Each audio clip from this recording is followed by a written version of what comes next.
সিলেটের সাদা পাথর লুটপাট ও সংশ্লিষ্ট ঘটনায় বিজিবির দায়িত্বে অবহেলা আছে কিনা তা তদন্ত করছে সদর দপ্তরের উচ্চ পর্যায়ের তদন্ত কমিটি।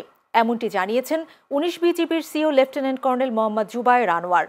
দুপুরে লালাখাল এলাকায় টহল কার্যক্রম শেষে সাংবাদিকদের প্রশ্নের জবাবে তিনি কথা বলেন। এ সময় তিনি আরও বলেন, সাদা পাথর লুটপাটের সাথে জড়িত মহল বিজিবি সম্পর্কে নানা ধরনের অপতথ্য প্রচার করছে। বিজিবি সার্বক্ষণিকভাবে তাদের আওতাধীন এলাকায় টহল অব্যাহত রেখেছে।